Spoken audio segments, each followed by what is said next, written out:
جب اچھائی کو کوئی مارتا ہے تو اس اچھائی کے مارنے والے راکشس کا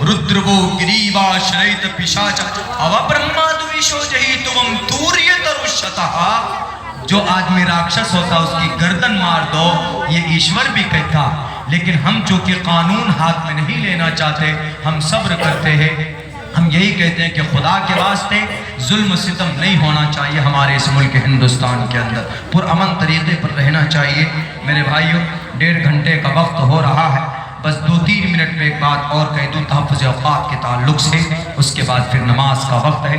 حضرت قاضی صاحب نے کہا کہ 2 بجے تک پڑھ سکتے ہیں. وہ ہمارے رہبر ہیں, ہمارے مشفق ہیں, مربی ہیں. میں تو ایک طالب علم کی حیثیت سے آپ کے بیچ حاضر ہوا ہوں. تحفظ اوقات کے اندر بھی جو آج کچھ لوگ اس کو اپنا ہڑپ کرنا چاہتے ہیں یہ بھی ہمارے اعمال بد کا نتیجہ ہے. پوری دنیا کے اندر جو مسلمان اتنا پریشان ہے نا تو مسلمانوں کے اعمال بد کا نتیجہ ہے. اللہ کا قرآن کہتا ہے ظہر الفساد فی البر والبحر بما کسبت ایدی الناس. اتنی ساری زمین ہے بھارت کے اندر, اگر ساری پراپرٹی کا صحیح مینج ہوتا نا تو ہماری مسجد کا, ہمارے مدرسے کا, ہمارے مکتب کا, سب کا نظام چلتا. چندہ نہیں کرنا پڑتا. آج اگزامپل دیتا ہوں, مہاراشٹر ایک اسٹیٹ ہے, وہاں پر 1 لاکھ ایکڑ زمین ہے. کس کی؟ وقف کی. 1 لاکھ ایکڑ زمین رجسٹرڈ ہے. ان میں سے 70,000 ایکڑ زمین غیروں کے قبضے میں. 1990 سے لے کر سن 2002 تک 11,000 کروڑ روپے کی وقف کی زمین بیچی گئی. بیچنے والا کون؟ ہم اور آپ. اللہ مودی یوگی کو نہیں تسلط کرے گا تو کس کو کرے گا؟ سبق پڑھانے کے لیے ہے یہ ہمیں اور آپ کو.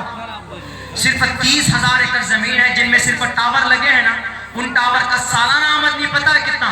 10 کروڑ روپے. اب وقف کی پراپرٹی سے ہمارا مدرسہ چل سکتا ہے, مسجد کے ائمہ کو تنخواہ مل سکتی ہے, ہمارے مکاتب چل سکتے ہیں, غریب بچوں کی شادی ہو سکتی ہے, ہماری یونیورسٹی نہیں ہے, کوئی بھی میڈیکل کالج نہیں ہے. یہ بنا سکتے ہیں ہم. لیکن پچھلے لوگوں نے غلطی کی جس کی بنیاد پر دیکھا گیا باضابطہ اس منسٹر نے کیا ادھارن دیا, اتنے کروڑ اتنے ایکڑ زمین ہے, آمدنی زیرو ہے. اسی لیے ہم اس کو استعمال میں لا کر آمدنی دینا چاہتے ہیں وقف بورڈ کو. تو اس سے سبق لینا چاہیے نا. ہمارے لوگوں نے کیا کیا بیٹھ کر کے کرپشن گھوٹالا. حیدرآباد میں آج بھی کئی ایسی بلڈنگ ہے وقف کی, وقف پراپرٹی کی, جس کی آج جو رینٹ ہے, جو کرایہ ہے 250 روپے ہے. 250 روپے کہاں؟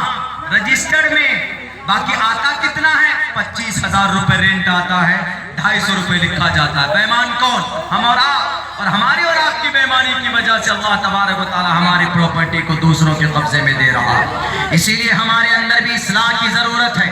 ہم یہ لڑائی لڑیں گے لیکن اس کے ساتھ ساتھ ہمارے اندر اصلاح کی ضرورت ہے. ہمارے رہبر, ہمارے قائد کو اس بات کو بھی دیکھنا ہوگا, پورے بھارت کے مسلمانوں کو, دانشوروں کو, علماء کو, سب کو ایک پلیٹ فارم پر آنا ہوگا.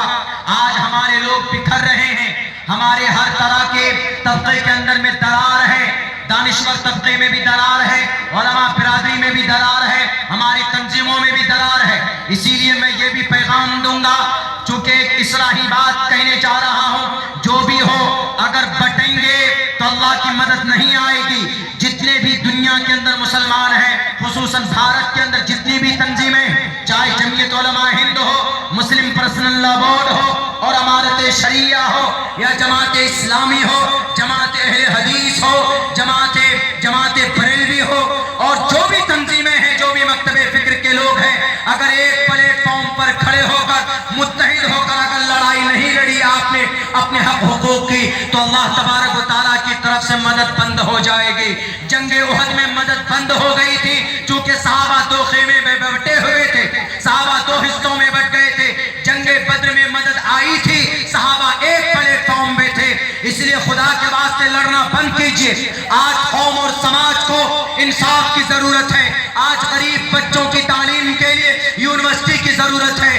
آج مدرسوں کو آباد رکھنے کے لیے اس میں فنڈ کی ضرورت ہے. آج مکاتب کو چلانے کے لیے وہاں پر مکاتب قائم کرنا ضروری ہے. مساجد میں, ہمارے مساجد میں